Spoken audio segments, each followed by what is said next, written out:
Yeah, no, he was, his demeanor in halftime was, you could tell that, he was calming us down and knew that we were good. And, just classic, Coach McDaniel's drive. I mean, he's just, dialing it up and, multiple times and getting guys open and really making it easy for me. So, he's done his whole life, and, I feel like he's, put on the search to be an offensive coordinator. So it's fun to, be in the headset with him. Ah, yes, Victory Monday is ours again. Top of the morning to you, especially you, Drake Maye. I mean, everyone told me all last week, he hasn't done it against a good defense. He needs a real test. Myles Garrett was collecting sacks like infinity stones yesterday, and it didn't matter. Drake Maye, dart, you're open, touchdown. This kid is the MVP of the league. More on that later. For now, take it away, Coach. But I'm also proud of the totality of the team, and I know there's so much more to improve. But we got stops in the second half, and we scored touchdowns, and that's what the difference in the game was. But it was also the way we finished the first half. By getting a stop and going down there and making a huge gain. We didn't convert, but we were able to move the ball down there into a field goal range, and Andy and that operation was able to take advantage of it and go into the halftime with the lead. And now choosing to have his team introduced as individuals, Pats head coach Mike Vrabel. We'll talk plenty about the streaking AFC East leading Patriots throughout the program. We're also going to get into the Pats with the new host of the new show here on NESN, Boston Globe Sports Report. Ben Volin is going to join us on the program. It's Victory Monday, October 27th. Another one. Boston has entered the chat. Let's ride. Yeah, baby! Another Victory Monday. 1, 2, 3, 4, 5 wins in a row. Let's get it, baby! Are you kidding? You did it! AFC East leaders. You did it! 6-2, the New England Patriots. Travis, how many games did they win all of last season? 4! They have won 5 consecutive games, 8 total wins over the last 2 years. This year, 6. You're already 75% of the way there after a throttling of the number 1 defense in the NFL, the Cleveland Browns. Not bad, 32-13. I thought Drake Maye was doing it against nobodies, right? I thought some nobodies he in there. wasn't tested There were yet. some nobodies in there. Number 1 defense in the league, and he shredded them. Travis Thomas here, Adam Kaufman here. It feels good. Every Monday, you and I, my friend. Huh? Maybe we're the good luck charm. Maybe we are. Hey, we're holding this ball because it's game balls. We do it every Monday. That's right. Do we need to give it to anyone else? It's Drake Maye. Has to be. This guy, I looked at the current MVP odds, Adam. Okay. Patrick Mahomes, right? Sure. Josh Allen, right? Okay. Drake Maye. Number 3. Bro, listen. Now, again, everyone said he hadn't done it against anyone. The schedule's soft. You get the number 1 defense. This was a game. I know everyone says the Bills win was like to put the league on notice. That was for the Patriots. For Drake Maye, it was this game. Signature game. Number 1 defense, Myles Garrett had 5 sacks. Didn't matter. This kid still dominated the game, picked apart a great, not good defense. This guy, Drake Maye, is the MVP of this league, and I'm saying it because if you look at the landscape of the AFC, the Chiefs have no wiggle room now. If they at all mess around and don't get that top seed, heavy favorite, double-digit favorite tonight. Well, we'll talk about that game. But if the Patriots can somehow get a top seed in the AFC, I think Drake Maye is the MVP of this league. And it's not hyperbole. I mean, it's not victim of the moment. They're 1 game behind the Colts. That's right. They're right there in the conversation. That's right. And he's better than Daniel Jones, and the league knows it. Drake Maye. Yeah, I mean, MVP. They don't have a Jonathan Taylor. I think this MVP conversation where it gets really interesting, really fascinating. Like, obviously, like you said, in recent weeks, and even like the fans at Gillette yesterday off the 3-0 trip, fans are shouting MVP, MVP, and going crazy, and deservedly so. But like, home fans do that, whatever the market. Anyone's going to get an MVP chant. Where it becomes a real conversation, if you weren't a believer in past weeks, Travis, is you got to consider, okay, who gets the award? Because like you said, for those of you that liked Vegas, I mean, Drake Maye opened at 66-1, and now he's plus 450. As we sit here 8 games into the season. That is considerable line movement, obviously, to where Maye is thrust into the conversation. But over the last quarter century, going back to 2000, only 4 non-QBs have won the award. You go back to 2008. That is the last time a quarterback won the award without winning the division. That was Peyton Manning, who had a wild card team, but still with the Colts, a dozen wins. They were an excellent team. Patriots, by the way, well on their way to a dozen wins. That's what I'm saying. But we have the pedigree historically for, by modern standards, what's it take to win a Most Valuable Player award? Yeah. You got to be a quarterback, because every other guy, like Jonathan Taylor, who's been obscene this year, is like 13th on the board right now. Wide receivers, running backs, Offensive Player of the Year. Quarterbacks, that's an MVP award. So you got to be a quarterback, and being a playoff team isn't necessarily enough. You got to be a division winner as well. Not necessarily number 1 seed, but you got to be a division winner. Top team. So it's those 2 things, and then, okay, well, what's the narrative? Sure, easy schedule. Beat the tar out of the Browns, the top-ranked defense. Did it. Won in prime time in Buffalo, their house, against the Super Bowl favorite. Crushed the Panthers. Crushed the Titans in that redemption game. But we hope, obviously, coming up on Sunday, but beating up, not just beating the lesser teams, beating up the lesser teams. Couple that with redemption angle for the Patriots. Ascension of Drake Maye here in just year 2. The MVP story is emphatically there for Drake Maye. It's a real conversation. All right, I'm going to add 2 to your list. You still have to see Baker Mayfield. Who's an MVP candidate in his own right. He is. The guy's dropping like flies around. That's right. And by the time you play the Ravens, Lamar should be back. So you have a couple spots left, I'm saying.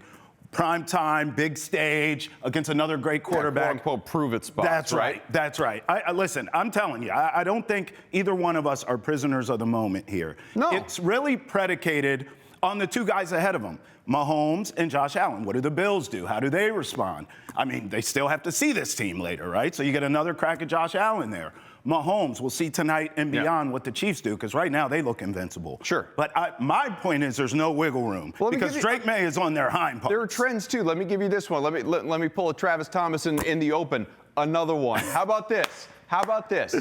200-plus passing yards, 100-plus QB rating. We've been talking about that for weeks, right? Because this is now 7 straight games that Drake Maye has posted those numbers. He is, along with Patrick Mahomes, who did it back in 2008, these are the 2 youngest guys, sub-24, to ever do that in their careers. But more than that, there are only 3 other guys in history who have done it. Aaron Rodgers, who we watched lose in his revenge game to the Packers last night, he did it twice. Tom Brady, of course, did it once. Peyton Manning did it once. And then again, Mahomes and Drake Maye. You know what Rodgers, both those seasons, Brady, Mahomes, and Manning all had in common? Those seasons that they did this, 200-plus passing yards, 100-plus QB rating, 7 straight games, they all won MVP that year. All of them. All of them, Travis. Things that make you go. I'm just saying, Drake Maye is more than just, oh, look at these cute little Patriots fans wanting to put their quarterback in the conversation. He is among the favorites right now. And honestly, there's a part of me that would still go Baker Mayfield over Drake Maye right now if the season ended today. But there's no universe that I'm putting Mahomes or Allen ahead of him. No way. You're still getting value on the plus 450. Drake Maye firmly in the MVP conversation. MVP. Let's hear from him now. Drake Maye, the man. Yeah, no, he was, his demeanor in halftime was, you could tell that, he was calming us down and knew that we were good. And, just classic, Coach McDaniel's drive. I mean, he's just, dialing it up and, multiple times and getting guys open and really making it easy for me. So, he's done his whole life, and, I feel like he's, put on the surface to be an offensive coordinator. So it was, it's fun to, be in the headset with him. Mike Giardi in the front row. Drake, after your long run, the crowd started chanting MVP, MVP. Next play, you throw the 39-yard touchdown pass to Kayshawn. More of the same. Did you hear it? What's your reaction to it? No, I didn't hear it. The guys were making fun of me about my slide back in the huddle on the long run. So I didn't hear it, but the fans have been awesome all season. It's been really cool to really see the difference from last year to this year. Man, it's been a journey, and they've been through it, and they've been, the fans have been through it the last couple of years. So it's just credit to them, and we did the intros today for the first time, so we didn't know how that would go. That was pretty cool. But no, the fans have been awesome. Like I said, I think the best fans in the league, and they continue to show out every week. Drake, I'm curious, with the 2 touchdowns today, one to Hunter and one to Stephon Diggs. First with the Hunter one, getting him the ball on National Tight Ends Day. What did that mean? And then with that second one to Stephon Diggs, finally getting him the ball in the end zone as a Patriot. Well, just on those 2. Yeah, they mentioned something to me this week, Hunter and Hoop did, about National Tight End Day, and glad Big Hoop had a big catch, and a couple big catches, and Hunt had one at the end. Missed him a few times. I've been missing him a lot throughout the year, so it was good to see him get in there. And then Steph was, we've been joking about him the other day that, KC, Kayvon Chason had more touchdowns than Steph did. So finally Steph got in there and got one, so it was cool. You know what that sounds like to me, AK and MVP? Patriots' 7th ring tweets the story, quote, all week was that Drake Maye had not faced a defense like the Browns. Reality was that the Browns defense, you see, had not faced a QB like Drake Maye. Ain't that the damn truth? I mean, look, you've heard me for the last however long talking up Drake Maye MVP. That is an objectively hilarious tweet because the Browns have faced their first 4 games in whatever order they were, came against Lamar Jackson and Joe Burrow and Jared Goff and Jordan Love. Like, they've seen some quarterbacks this year. They've certainly seen tougher competition than the Patriots have faced on the other side. But Facts. You can't ignore, again, 422 yards of offense for the Patriots in a game that, honestly, against the #1 defense in the NFL, there were plenty of issues to correct. They turned the ball over twice. They were 3 for 11 on 3rd down. Penalties at points were an issue. Drake Maye, though, Myles Garrett was killing him. Myles Garrett, murder on the field.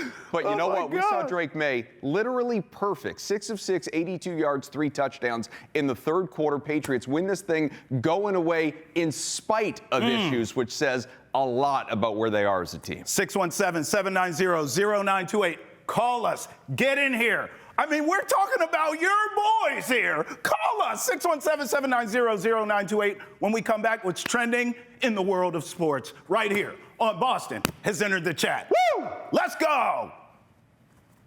Time now for what's trending in the world of sports, a.k.a. Monday Night Football. How's that? That's pretty good. It should be a blowout. It's a blowout on paper. We'll see. People might be saying, maybe I should check out the Bruins. Maybe I should check out the Celtics. Yeah, lots of offerings tonight. Then again, in this day and age, everybody's got multiple screens anyway. It won't be an issue. You don't need to pull out the remote control and start channel flipping. But yeah, this Monday Night Football game, again, at least on paper, it should be a dud. It's a total mismatch. And you got a double-digit favorite with Kansas City going against a depleted Washington team that's getting a little bit healthier. You got Terry McLaurin, Deebo Samuel returning to the lineup, but there's no, most importantly, Jaden Daniels, who was out with the hamstring injury. He's been in and out of the lineup throughout the year. Another opportunity for a journeyman in Marcus Mariota, former starter in a past life, and now obviously he's taken advantage of opportunities like this as best he can, Travis. We've seen flashes. He was pretty good against, I think it was the Raiders earlier this year. Last time out that he started, it didn't go so well. I think what you look at, if you're trying to convince yourself that a once 3.5-point favorite, which is ballooned now to 10.5, 11. Well, because they didn't know about the Jaden Daniels. Right. It's actually come back the other way. You know, at one point, Kansas City, even a couple days ago, was 11.5, 12.5-point favorite. Some money has come in late here on the dog. Sure. I think we're going to get a closer game in prime time. But Bill Krosky-Merritt, the three-namer, right? 3 names. Or JCM, Jacory. I think there should be a rule. If you have 3 names, you're automatically a Pro Bowler. Like, you have to be good when you have not 2, 3 names. Yeah, show out. Yeah.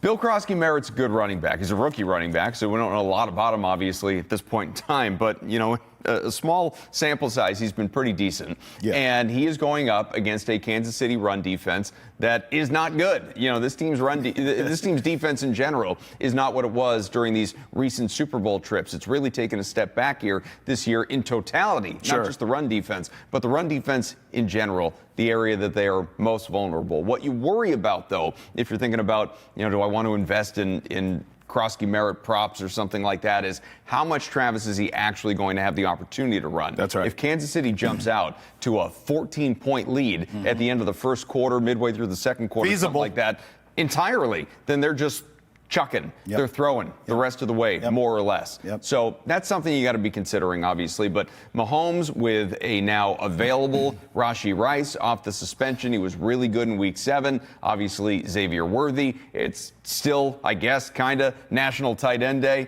They went off yesterday, so National Tight End Weekend, this extension, Travis Kelce, he probably finds the end zone in this game. The Chiefs really should roll. They should. Listen, I don't have an issue with everything you said. I actually appreciate that you covered the Chiefs' defensive angle because I want to attack the Commanders' defensive angle. Okay. With this. I'm looking at Dan Quinn tonight, and every week at this point, because this is a defensive-minded head coach, okay? Your defense is atrocious. Adam, they lead the league in big plays given up. So that's telling you right there. Now you're going against Patrick Mahomes at home with everyone healthy, as you just named. How's big play city sound? He's going to do whatever he wants to your defense.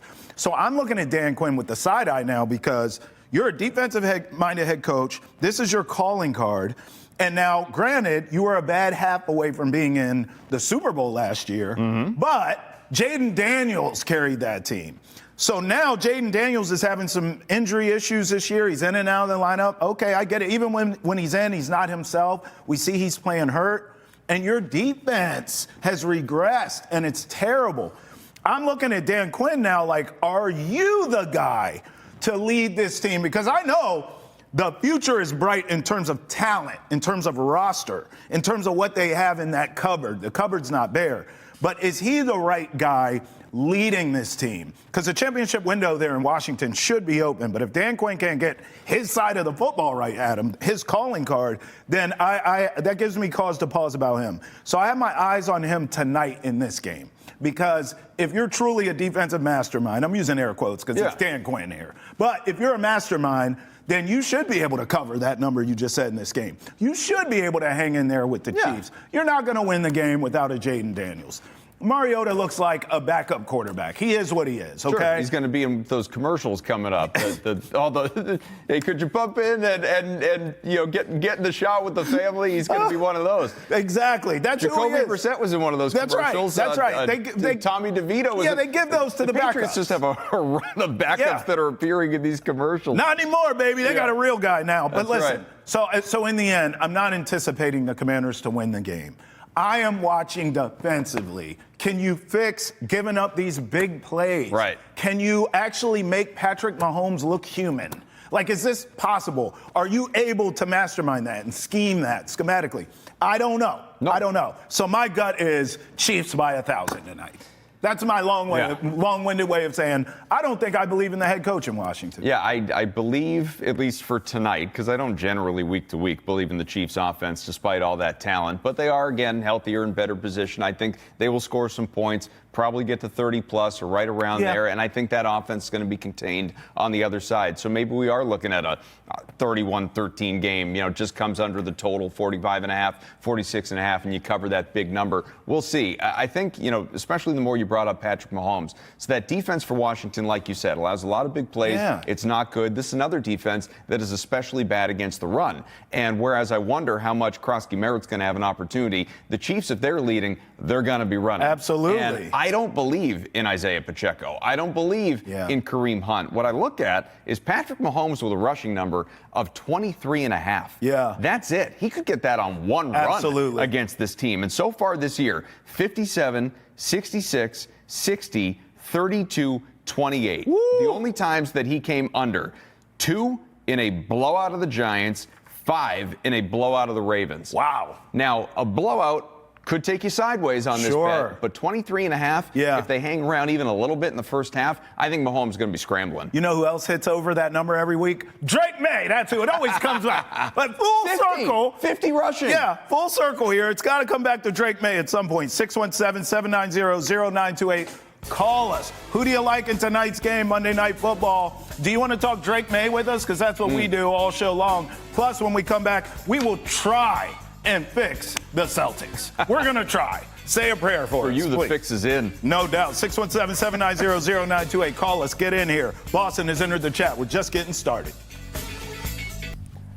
All right, channel your inner Rick Pitino. This tweet from a whole lot of Celtics says, Jason Tatum ain't walking through that door. Drew Holiday ain't walking through that door. Kristaps Porzingis ain't walking through that door. Figure it out. We're going to try to figure it out with WEEI's, my main man, Justin Turpin here. Al Horford's not walking through that door. You gonna give me a little Pitino? Luke Cornett's not walking through that door. Negativity in this town sucks. Fellowship of the miserable. Justin, welcome, man. So good to have you. Thank you for having me on. It's good to have you. What's going on with this team? Oper, are they going to beat Skinny Zion tonight? Like, what the hell's going on with the Celtics? They better hope they can. We knew this team was going to have its issues, right? The reality is that they lost a lot of talent this offseason. Yeah. But the rebounding has been a serious problem, and it's been a bigger problem than anyone could have imagined. Through 3 games, they've grabbed just 58.4% of defensive rebounds. It's dead last in the NBA, and their worst 3-game stretch since 2004. It's just losing basketball. Yeah, I'd love to sit here and say I'm shocked. This is what we were screaming about throughout the offseason. It's not like Brad Stevens and Mike Zarin or Joe Mazzulla. Like, these guys aren't idiots. They knew what this roster looked like on paper, and now it's bearing itself out, obviously, in reality. I think the bigger question becomes, okay, this is your personnel. You're not going to go out anytime soon anyway and acquire an impactful big. So how do you turn it around? How do you attempt to, I don't know, improve enough defensively, which used to be their calling card, to be able to limit all these offensive chances that their opponents are getting? Yeah, because you can't coach size, right? Although you are a lot what of you rebounding are. is effort. Yeah, true. You guys hit on it. Jason Tatum's their best rebounder. Yeah. He's out indefinitely. Luke Cornett was second in total rebounds. He's gone. Al Horford was third. He's gone. On a per-game basis, Kristaps Porzingis was second per game. The personnel is just not there. So how you fix it is through forcing turnovers, which they've done. They just haven't been able to capitalize on those turnovers. They've been forcing more turnovers than their opponent, but still have less points off turnovers per game.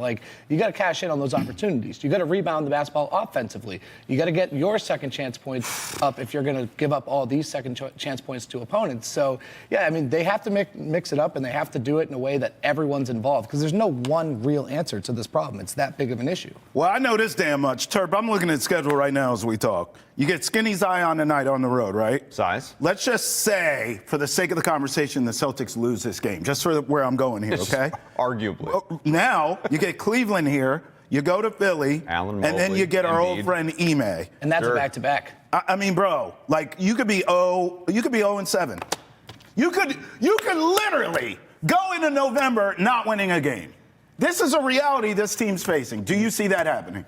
I could certainly see it happening. Give them a 13-point lead in the fourth quarter in Game 1 against Philly. That was a game that you had to have. That's a game. And Embiid stunk. And even this, latest game against Detroit, you were up a sizable amount. That was a very winnable game, That's as right. players would like to say. None of us are surprised they go out and they get walloped by the Knicks at MSG. Those are important games to the Knicks. They want to beat the tar out of the Celtics. But then going forward, like you said, tough games coming up. The thing is, though, we can harp all we want about the rebounding. The question really becomes, how would this potentially have looked different over the first few games? And I think it's very easy to lock in on three-point shooting. This team, one of the big things I talked about a lot in the offseason was, are we going to continue to see Mazzulla ball and the killer whale offense? Is Mazzulla going to break from his approach of the emphasis on the three, attempt to do anything a little bit different, because you don't have the same personnel that you had before? Again, Tatum is gone. Horford, good three-point shooter. Holiday could make threes. Porzingis, obviously. All these guys are gone. Really, the bigger issue, because they're still jacking them up like you read about, it's the guys who are taking them and missing them, right? Yep. Derek White right now at about, 13 attempts per game or some crazy number. He's hit 29% of his threes, Justin. Peyton Pritchard, who's supposed to be lights out, 18%. Anthony Simons, you acquired, volume shooting guy. He's supposed to seamlessly fit into this offense. Also below 30%. You can't survive if these three guys in particular aren't making threes. Not at all, especially with how small you're playing. And those 3 guys that you just named were 3 of the 20 players to make at least 200 threes last year. All of them shot 36% or better. And You can't live like that. Like, this team is just simply not built to sustain the lack of shooting that they've got. And it's eventually going to turn around, right? We've seen what these guys can do. These are established shooters in the league. Yeah. But it needs to turn around sooner rather than later, because you cannot play as small as they're playing, because you want the scoring when you're doing that, right? If you're not reaching the offensive rebounds, the rebounding an issue, you have to make your shots. Like, it's that simple. And, I hate to oversimplify the game, but it really is that simple. Like, get rebounds and make your shots. That's what's been plaguing this team. Yeah, I mean, we've seen this before, what we're talking about now. The Warriors for years were undersized, jacking up threes, but they even the years they didn't win the championship because their team, they didn't have the necessary size to do that. The greatest shooter of all time. Well, and that's another in the conversation. And that's where I'm going. That's where I'm going, is that team's equipped to do that because of the personnel. Jaylen Brown has never been a great shooter. He has improved, but that's not his game. He needs to attack the rim. I just think a lot of this stuff I blame on Joe Mazzulla. Now, there are certain things you can't blame on Joe Mazzulla. I'm not blaming the roster. That's right. I'm not blaming the lack, well, specifically the lack of size on the interior. I'm not blaming Joe Mazzulla for that. That's a roster thing. I'm not blaming him because of that. You don't get rim protection. I'm not blaming Joe Mazzulla. But I do have a list of things I would like to blame, and just run them by you to see if I'm being fair or not. Blown leads. Transition defense, this team still struggles with. Especially by the way, for a team that wanted to play fast. That's right. And by the way, everything I'm naming right now, this happened with Tatum, too. This is an ongoing thing. This is a Joe Mazzulla thing. Blown leads late, transition defense, live and die by the three, Adam just said, terrible in late game scenarios. I hate this team late in games. I never see Joe Mazzulla take timeouts and come up with a strategy or a play. What the hell is going on with this guy? And I think he's being exposed this season. Am I being fair? I think there's certainly reason for that. I mean, I think it's too early to say being exposed right now when they've only played 3 games. But this is a year that, he's going to be heavily under the microscope. Like, he's had an unbelievably talented team ever since he's been here. Now he's kind of being tested with what he's got. And I think one of the ones that you missed, and something that I don't really understand so far, is not having a set rotation. Josh Minott doesn't play against the Knicks, and last night in Memphis, it's from Memphis in Detroit, it's Xavier Tillman. Like, I just don't understand it. Like, you should have a set rotation. Like, they say that depth is a big key to this team, and it's one of the things that they have. And yet, Xavier Tillman's been one of your better rebounders for a team that we've been talking now for 10 minutes about how bad they are defensively. Wouldn't you want that guy on the floor? Same with Josh Minott, and a spark plug, an energy guy. Why doesn't he even find 10 minutes to play against the Knicks? Like, don't you think they want a set rotation? I would think so too. I think, but that's where I'll give Joe Mazzulla a little bit of a break. Because it's early in the season? I think he's trying to figure out what the hell works.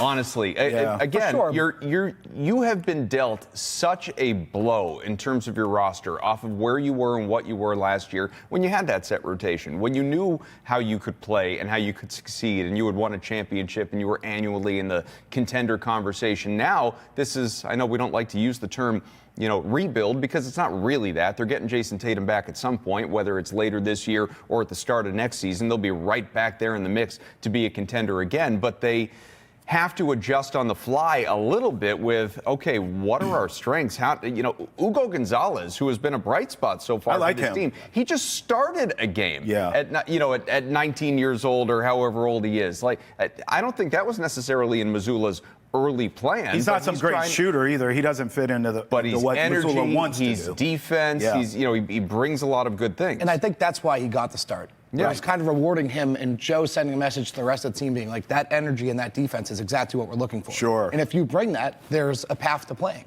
All these guys on the roster, with the exception of the top guys like Peyton Pritchard, Derek White, Jaylen Brown, even Anthony Simons, those guys are established. The rest of the roster, not really. I mean, they're playing for possibly what's next. If they can't maximize this opportunity, they might not have a home in the NBA. Sure. So everyone's trying to carve out their playing time. And I think Joe Mazzulla, by starting Ugo Gonzalez, sent a message. It's bring those intangibles that we always talk about.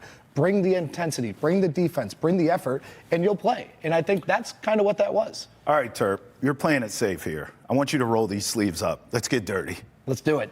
To tank or not to tank? Let me be clear.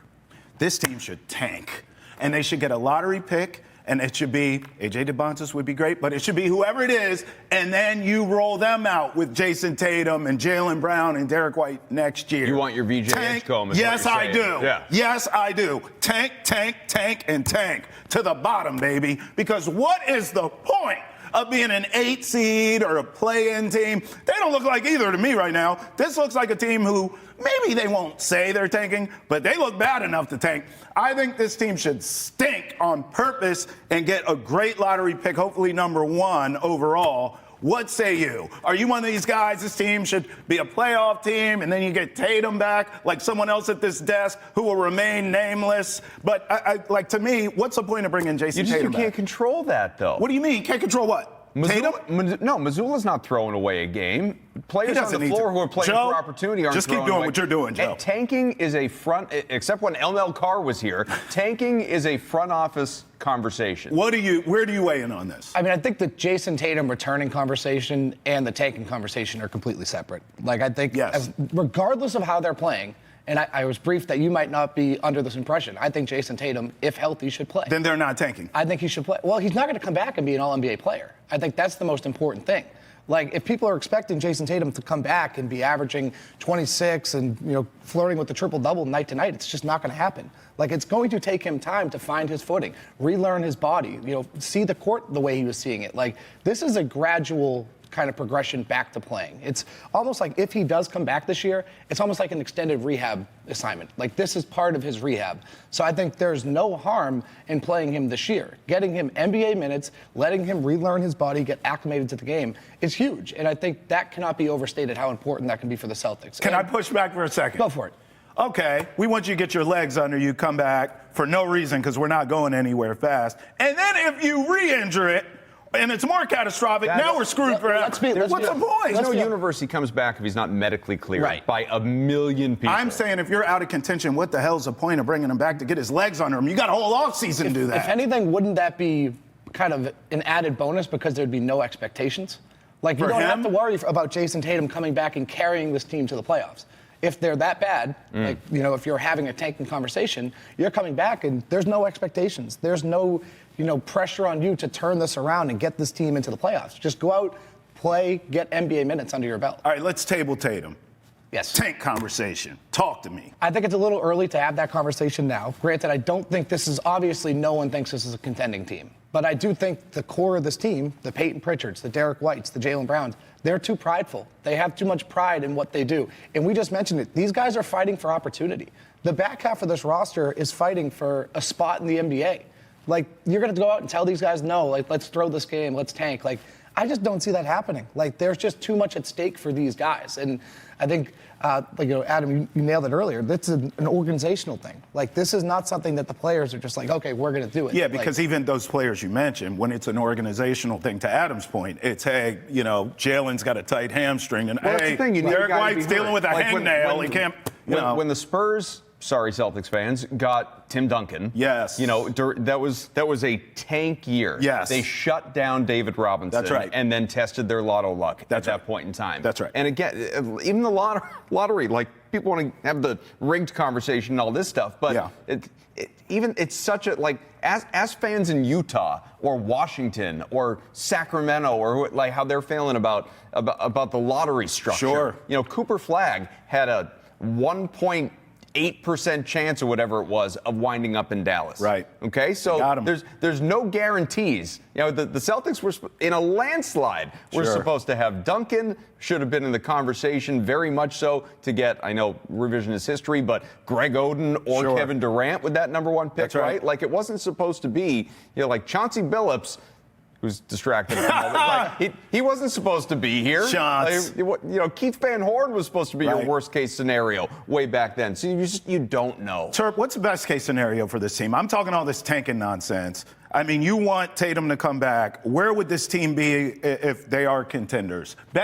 What's the best case scenario for the Celtics this season? Probably right around 44, 45 wins. I think that's what you're looking at. And I think they've shown flashes. The rebounding and the lack of shooting has overshadowed the good things that they've done. Like, for the first 2 games, they outscored their opponents in 5 of the 8 quarters. Like, A 42-point fourth quarter against the 76ers. Sounds like more days in first place talk. Yeah, a little bit. But no, I think that's more reflective of the process. Yeah. Of like, okay, maybe, what we're doing does work when we put it together for a full 48 minutes. You can't have 42-point quarters, not with this team. And you can't give away second chance opportunities. Like, they're going to, but they can't do it as much as they are. Best case scenario, playoff team, you get Tatum back. Do you believe in them in the East with a bad East that they can make a playoff run? No, I don't think so. So the win is them getting in. I'm not closing that door. It depends on the health of other teams at that point in time. You are closing that door.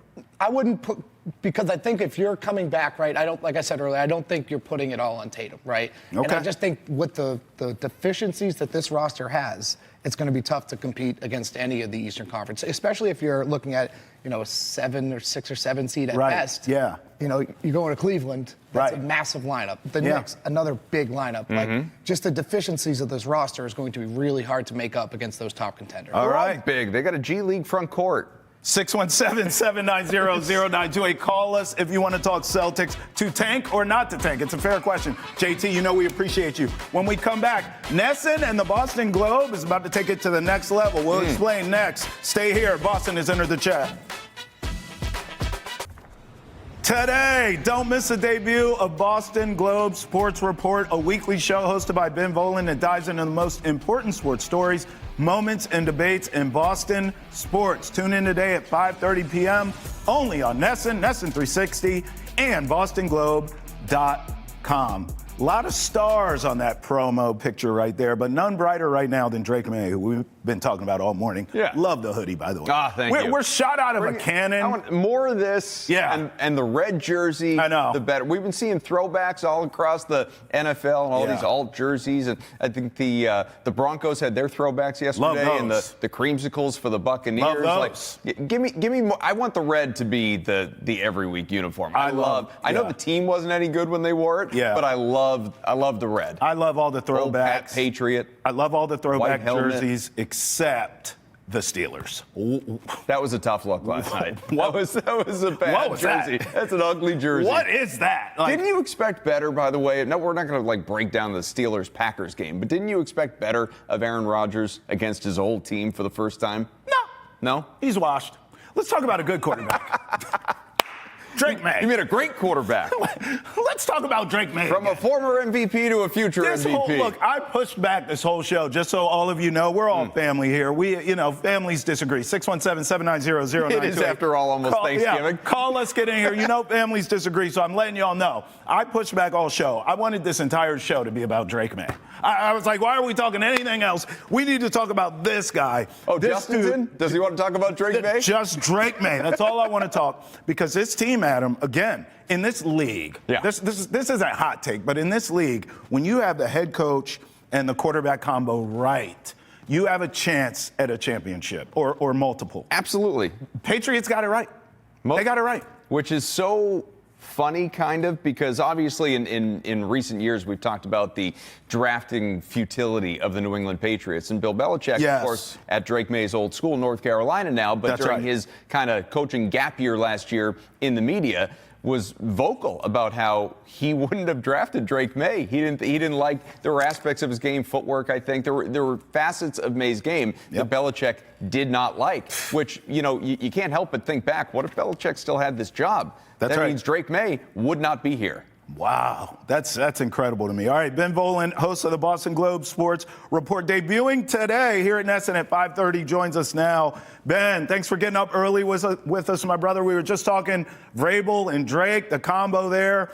I said, look, you get the head coach and the quarterback right in this league, your championship window opens. Do you agree? Did the Patriots get it right here?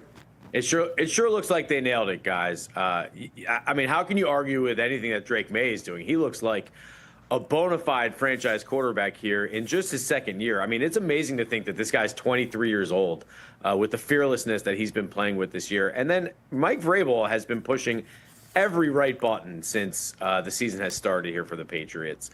I like the way that he's handled the team's penalty and fumbling problem. I really like, the little things, the little details he pays attention to. Like yesterday, having the players introduced individually before the game to try to, bring a little juice to the team. He kind of recognized that the Patriots haven't played as well at home. There hasn't been as much energy in some of these games against teams like the Browns and the Panthers. And Vrabel, being a former player, also realizes, like, yeah, little things like having the players introduced before the game, like, it means something to these players. That's the benefit you get from having a former quarterback, a former player in Mike Vrabel. Not to mention, I think he's been terrific with his fourth down calls this year. Just getting his team ready to play. Mike Vrabel, Drake Maye, it's been a terrific combination. And no question, I think the Patriots look like they hit a home run with both. Clearly, Drake Maye is in the MVP conversation, but how realistic is it to you if the Patriots keep doing what they're doing and progressively convince people they are a viable championship contender, not just a team capable of winning their division, which, huge matchup coming up in December with Buffalo. Obviously, they could really cement that stamp there. But is this guy MVP this year 2? Well, he's definitely in the conversation. Now, I will say, well, first of all, I have to say that I am one of the 50 voters, and so I don't want to say anything too much about that. But a lot of the MVP, it comes down to how you perform at the end of the season. So it's great that he's playing well now, but it really comes down to, does this team keep it going in December? Can they win their division? Does he keep putting up big numbers? That said, his start through weeks 1 through 8 is unbelievable. I went back and looked at it historically last night. The best top passer ratings through the first 8 weeks of the season in NFL history. Drake Maye is number 8 all time. His start to this season ranks up there with Tom Brady in 2007, like some of the classic Peyton Manning years, Kurt Warner in 1999.